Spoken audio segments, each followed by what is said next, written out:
현대 성도들은 깊이가 얕다 이런 말을 종종 듣곤 합니다. 그 이유를 지나친 상업화에서 찾곤 합니다. 뭐든지 상품이 되는 이 시대에 교회도 그 분위기에 물들고 있지 않습니까? 그럽니다. 전 크리스찬 투데이 미국판 편집장을 지낸 스카이 제서니라는 분이 있습니다. 이분이 자신의 책에서 체험의 경제란 유명한 책을 저술한 제임스 길모어 박사를 인터뷰했던 경험을 소개했습니다.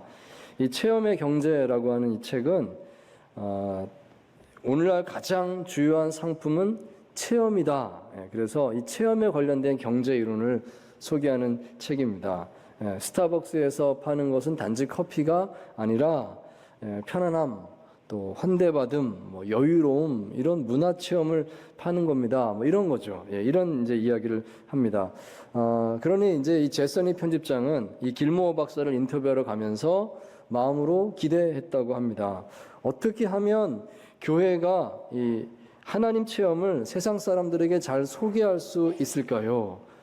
뭔가 좋은 지혜를 얻을 수 있겠다 생각을 했다고 합니다. 자, 그런데 뜻밖에도 인터뷰 자리에서 이 길모어 박사가 이런 말을 했다고 합니다. 세상의 모든 상점에서 체험을 판다고 할지라도 교회는 그럴 수 없지요. 교회는 하나님 체험을 파는 곳이 아니라 진짜 하나님을 소개하는 곳입니다. 그러더랍니다. 이런 말이죠. 하나님은 상품이 될 수 없습니다.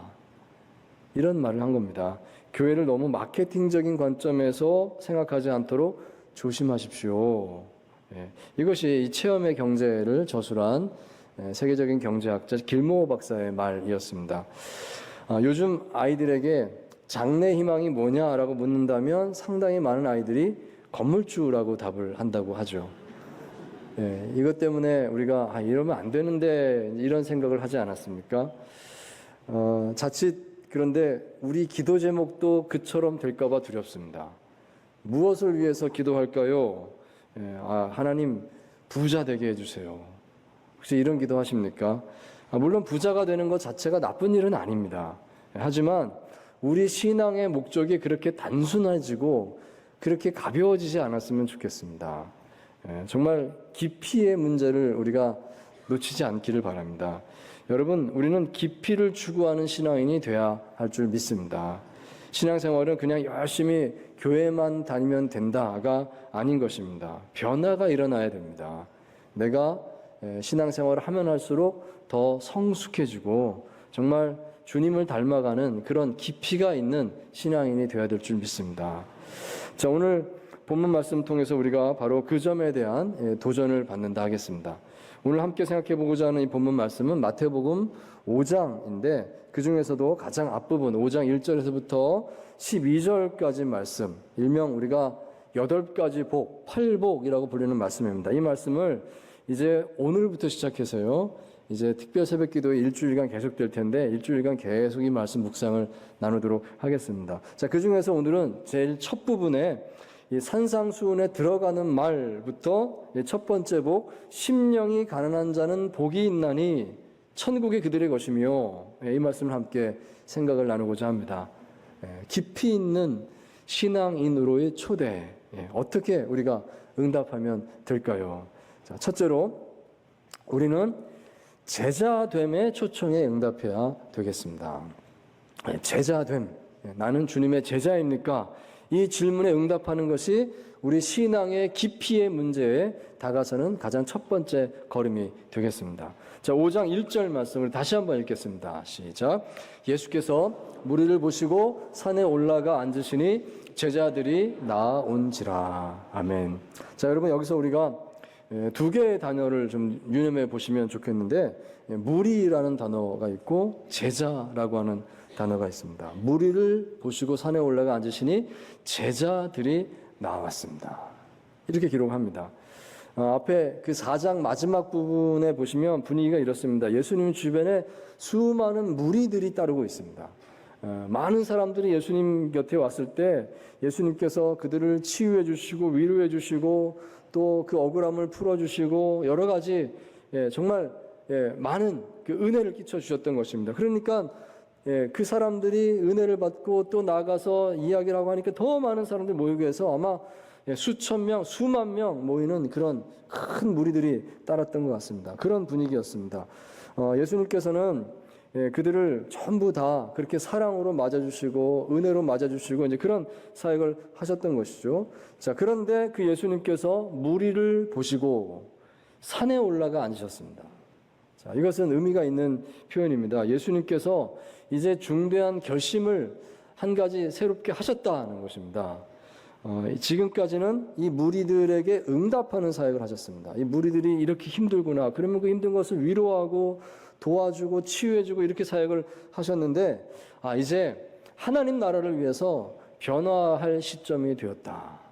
그래서 주님께서 이제 제자가 필요하다 생각하신 겁니다. 그래서 사역의 장소를 옮기십니다. 무리를 보시고 산으로 가서 앉으셨습니다.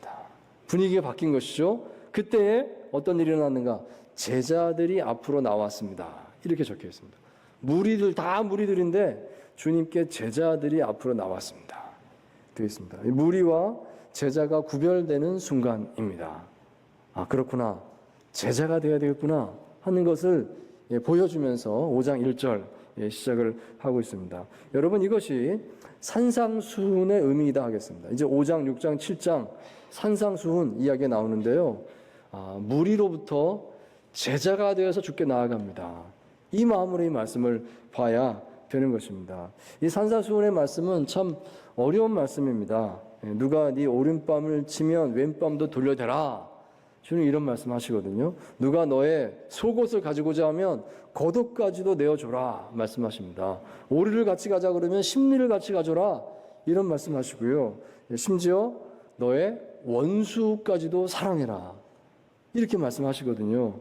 정말 어려운 말씀입니다. 이게 말도 안 되는 명령을 우리에게 주시는구나 이런 생각이 듭니다. 하지만 그 키워드는 이겁니다. 제자입니다. 제자라면 제자가 되고자 한다면 이것을 받아들일 줄 알아야 된다. 이렇게 말씀을 하셨다는 것입니다. 내가 나 자신을 위해서만 사는 것이 아니라 주님을 위해서 삽니다. 내가 주님을 따라가겠습니다. 그렇다면 이 역설적인 이 명령을 받아들일 수 있습니다. 오히려 이걸 통해서 하나님의 은혜와 축복이 내 삶 속에 임하는 줄 믿습니다. 그렇게 고백해야 되는 줄 믿습니다. 약 한 석 달쯤 전에요. 제가 사는 아파트에 엘리베이터 교체 공사가 있었습니다. 한 3주 정도 엘리베이터 없이 걸어서 계단을 오르내리는 그런 기간이 있었습니다. 제가 사는 층이 9층이거든요. 이 아파트에 딱 중간쯤 되니까 정말 달리 방법이 없더라고요. 높은 층 같으면 옆에 공사하지 않는 엘리베이터 타고 올라가서 옥상으로 걸어서 내려오면 되는데 그러기에도 멀고 그러니까 그냥 밑에서부터 그냥 올라갔다 내려갔다 했거든요. 이 공사 언제 끝나나 막 힘들게 이제 한 3주를 보냈습니다. 자, 그런데요, 그 기간 중에 이런 일이 있었습니다. 하루는 저희 교회 부목사님들 가운데서 피트니스 클럽에 자주 잘 다니시는 분이 계셨어요. 매일 운동을 잘 하십니다. 그래서 그분에게 물어봤습니다. 요즘 무슨 운동을 하세요? 그랬더니 그분 말씀이 계단을 오르내리는 운동을 합니다. 그러시는 거예요. 피트니스 클럽에 그런 운동기구가 있대요. 스탠밀 머신이라고 이렇게 계단을 계속 올라가게 만들어진 머신이 있어요. 그걸로 운동을 열심히 하고 있다는 거예요. 저는 그 얘기 들으면서 참 재밌다는 생각이 들었습니다. 나도 집에서 그 운동 하는데 나는 돈 안 내고 열심히 하고 있는데 그 피트니스 클럽까지 가서 돈 내고 또 그렇게 하는 거 보니까 참 묘한 생각이 들었습니다. 생각하기 나름이구나. 이게 고생이다 생각하면 고생이에요. 언제 이 공사 끝나나. 그런데 이거 운동이다 생각하니까 돈 내고라도 한단 말이죠. 이 생각하기 나름인 것입니다. 생각하기에 따라서 나에게 어려운 상황이 이게 나에게 유익한 상황이구나. 내게 주신 복이구나. 이렇게도 우리가 받을 수 있는 줄 믿습니다. 참으로 내 생각이 바뀌면 불평이 감사가 됩니다. 고생이 성장의 발판이 됩니다. 여러분 그것을 아시겠는지요? 나를 힘들게 하는 상황, 힘들게 하는 사람 때문에 막 어렵다 하다가도 어느 순간에 감사로 바뀔 수가 있습니다. 왜냐하면 그것으로 인해서 내가 더 예수님을 닮아갈 수 있도록, 더 깊어지고 더 성장해 갈 수 있도록 하는 그런 기회를 하나님께서 내게 선물로 주시기 때문입니다. 그렇다면 그 상황이 감사한 것이죠. 그러므로 우리는 제자가 되기로 결단해야 되겠습니다. 일단 내가 제자가 되기로 결심하고 나면 세상이 바뀌는 겁니다. 세상에 더 어렵고 더 모순되고 더 힘들수록 감사합니다. 이걸 통해서 내가 더 주님 닮아가겠군요. 이걸 통해서 내가 더 깊어지겠군요. 감사합니다. 이렇게 될 수 있다는 것입니다. 참으로 우리가 신앙의 깊이를 추구하고자 한다면 제자됨을 결단할 수 있어야 되겠습니다. 자, 두 번째로 우리는 복의 개념을 재해석해야 되겠습니다. 복, 무엇입니까? 이 개념을 재해석해야 되겠습니다. 자, 5장 3절 말씀 다시 한번 읽겠습니다. 시작. 심령이 가난한 자는 복이 있나니 천국이 그들의 것이며. 아멘. 자, 예수님께서 말씀하신 8가지 복, 8복은 그야말로 복의 선언입니다. 복이 있도다 이렇게 시작하거든요. 복이 있나니 이게 시작 단어입니다. 그 다음에 이제 이어서 이런 사람이 복 있다. 이런 사람이 이제 뒤에 나옵니다. 심령이 가난한 자요. 그러니까 원래 원문에 보시면 그렇게 돼 있어요. 헬라어 원문에 보시면 복 있다 선포하고 이런 자요. 이렇게 이제 차례대로 나오거든요. 영어 성경에는 이제 그 순서를 잘 지켜서 번역을 하려고 노력을 했습니다. Blessed. 그 다음에 are the poor in spirit 이렇게 나옵니다. 자, 그러므로 이 예수님의 팔복 선언의 핵심은 복입니다. 복 있다. 이것부터 시작하시거든요. 이 말씀을 8번 하는 겁니다. 그러면 예수님은 계속 복을 강조하시는구나 하는 것을 우리가 한눈에 알아볼 수가 있습니다. 자, 그렇지만 아무도 이 예수님의 팔복 선언을 기복신앙이다라고 말하지는 않습니다. 이 복을 강조하지만 기복신앙은 아닙니다. 예수님께서 말씀하신 이 복은 우리가 생각하는 이 현실의 복과는 내용상 큰 차이가 있기 때문입니다. 가난한 자가 복이 있다. 그러십니다. 아니 어떻게 가난한 자가 복이 있을까요? 상식적으로 부유한 자가 복이 있죠. 부유한 자, 세상에서 누리고 힘 있는 자가 복이 있지. 가난한 사람이 무슨 힘이 있어요? 가난한 사람이 무슨 복이 있어요? 라고 생각이 들지 않습니까? 근데 예수님은 가난한 자가 복이 있다 그러시니까 그 개념이 다른 겁니다. 우리 생각하고 완전히 다른 것을 선포하시는 걸 알 수가 있습니다. 여기 본문에 복이 있도다라고 선포하신 이 단어는 헬라어 원어로 마카리오이라는 단어입니다. 마카리오이, 복이 있다 되어 있습니다. 그렇지만 이게 이제 구약 성경의 히브리어 원어로 바꿔서 생각해 봤을 때 이 복이 있다라고 하는 단어가 이런 뜻입니다. 2가지 단어를 주로 사용하고 있는데 한번 헤아려 볼 필요가 있습니다. 먼저 주목할 단어가 바라크라고 하는 단어입니다. 이게 복이 있다라는 말이거든요. 창세기 1장 28절 하나님이 그들에게 복을 주시며 하나님이 그들에게 이르시되 생육하고 번성하여 땅에 충만하라 땅을 정복하라 바다의 물고기와 하늘의 새와 땅에 움직이는 모든 생물을 다스리라 하시니라. 태초에 사람이 이렇게 사는 것이다 하는 말씀하십니다. 근데 그 첫 마디가 그들에게 복을 주시며입니다. 아, 이게 복이로구나. 생육하고 번성하고 땅에 충만한 것이 복이로구나. 여기 복을 주시며 이 단어가 바라크입니다. 이렇게 되어 있습니다. 자, 그런데 의미가 있는 것이 시편 95편에 보시면 이것이 다른 의미로 같은 단어가 쓰이고 있는 걸 보는 겁니다. 95편 6절입니다. 오라 우리가 굽혀 경배하며 우리를 지으신 여호와 앞에 무릎을 꿇자 되어 있습니다. 여기 문장에서 무릎을 꿇자가 바로 복 있다, 바락 같은 동사입니다. 여러분 아셨습니까? 복 있다는 말이 2가지 뜻이 있어요. 복 있다, 그리고 또 다른 성경에서 찾아보시면 무릎을 꿇는다, 하나님께 무릎을 꿇는다 하는 거예요. 그러니까 같은 단어입니다. 하나님께 무릎을 꿇는 게 복 있는 사람입니다. 복 있는 사람은 하나님을 알고 하나님 앞에 무릎을 꿇을 줄 아는 자입니다. 이게 같은 단어로 되어 있다는 것이 의미가 있다는 것입니다. 자, 그리고 구약 성경에 또 하나 복이라고 하는 단어가 에쉐르라고 하는 단어입니다. 에쉐르. 예, 시편 1편 1절 복 있는 사람은 악인들의 꾀를 따르지 아니하며 죄인들의 길에 서지 아니하며 오만한 자들의 자리에 앉지 아니하고. 아멘. 자, 여기 시편 1편의 1절에서도 역시 복이 있다 이렇게 시작하는데요. 이 단어는 에쉐르입니다. 이 말의 뜻은요, 내적인 기쁨을 더 강조해서 말하고 있습니다. 마음속에 행복이 가득 찼습니다. 내가 행복합니다 할 때 에쉐 이렇게 말하거든요. 자, 그런데 이것도 역시 비슷하게 사용되는 다른 뜻이 또 있는 겁니다. 같은 단어인데 다른 뜻이 또 사용돼요. 그 다른 뜻이 뭐냐면 곧다, 곧게 나아간다 이런 뜻이 있습니다. 잠언 23장 19절 말씀 보시면 이렇게 얘기합니다. 내 아들아, 너는 듣고 지혜를 얻어 네 마음을 바른 길로 인도할지니라 말합니다. 여기 바른 길로 인도할지니라, 이 말이 또한 에슈엘에서 나온 이 발음을 아슈아루로 하는데 같은 단어입니다. 바른 길로 인도할지니라가 행복하다 하는 말과 같은 단어. 의미가 있지 않습니까, 여러분? 그러므로 구약 성경에서 이 복이라고 하는 의미로 쓰이는 이 바라크, 에슈엘, 이걸 종합해 보면 그것은 하나님과의 온전한 관계성이다 하겠습니다. 하나님을 제대로 알고 하나님께 무릎 꿇을 줄 알고 하나님의 뜻을 받아서 하나님 뜻대로 내가 살겠습니다. 곧게 살겠습니다. 이것이 바로 복이다. 이게 바로 복이다. 이렇게 살 때 행복하다 하는 것입니다. 이것이 성경에서 우리에게 가르쳐 주시는 복의 개념입니다. 이 개념을 우리가 알아야 되겠습니다. 그래야 우리가 더 깊이 있는 신앙인이 되지 않겠습니까? 보통 사람들은 복이란 단어를 생각할 때 이기적인 관점에서 생각을 하는 것 같습니다. 복 그러면 나한테 들어오는 좋은 거, 나한테 생기는 이익, 이걸 이제 복이라고 생각을 해요. 그래서 딱 그렇게만 생각합니다. 먹을 복 있네 그러면 먹을 게 자꾸 생긴다, 내가 잘 먹게 된다, 이런 관점에서 말하는 거잖아요.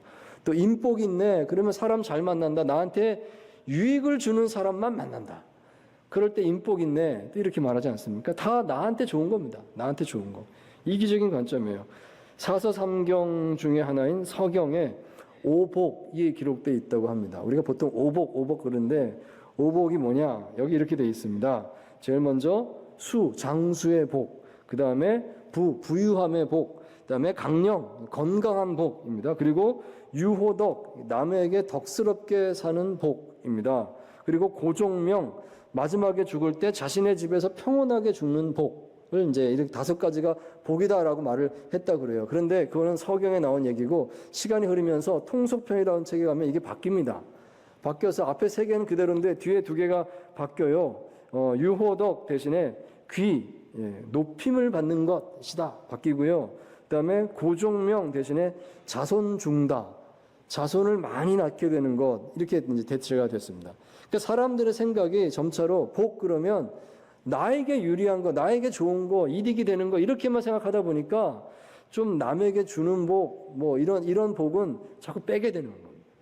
빼게 되고 나한테 유리한 복이 뭐냐, 이걸로 이제 바꾸게 된다는 것을 또 볼 수가 있습니다.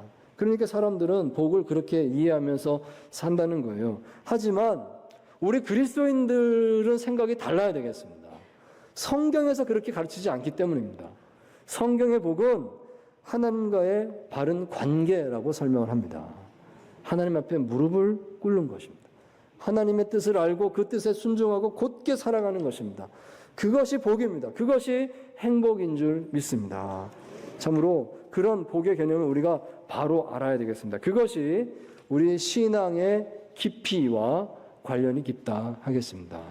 우리가 그렇게 깊은 신앙을 이루어갈 수 있기를 바랍니다. 자, 3번째로 우리는 단순함의 행복을 알아야 하겠습니다. 사람들 생각하기에는 단순합니다. 아니, 단촐합니다. 없어 보입니다. 하지만 행복합니다.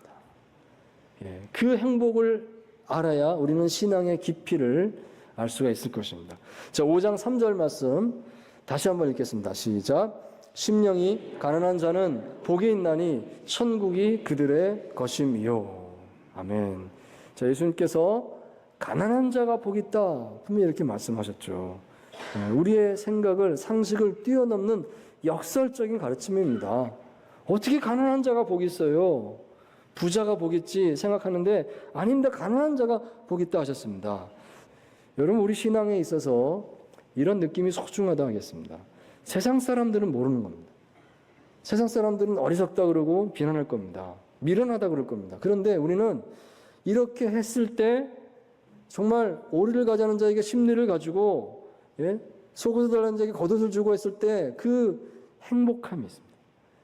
그 감격이 있습니다. 이걸 알거든요. 이럴 때 내가 주님을 닮아갑니다. 주님께서 내 안에 오셨습니다라고 하는 그 감동이 있습니다. 여러분, 우리가 그 마음을 알아야 되겠습니다. 그것이 행복입니다. 참으로 단순해질 때, 정말로 내가 아무것도 아닐 때 행복함이 있구나. 그럴 때 우리는 깊어지는 줄 믿습니다. 그 기쁨이 세상을 바꾸는 그런 우리 그리스도인들의 본이 될 줄 믿습니다. 사랑하는 여러분, 우리가 깊은 신앙의 단계로 나아가고자 한다면 참으로 이런 기쁨을 경험할 수 있어야 되겠습니다.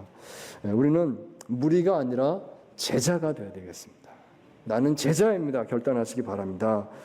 진정한 복은 누림에 있는 것이 아니라 하나님께 무릎 꿇고 하나님과의 온전한 관계를 추구하는 것인 줄 믿습니다. 그리고 진정한 복은 많이 가지는 것이 아니라 포기하는 것입니다. 다 내려놓고 나를 비웠을 때 채워지는 놀라운 행복이 있습니다. 그 행복을 누리시고 그 결단 속에서 깊은 신앙을 가지시는 저와 여러분 되시기를 주님의 이름으로 축원드립니다.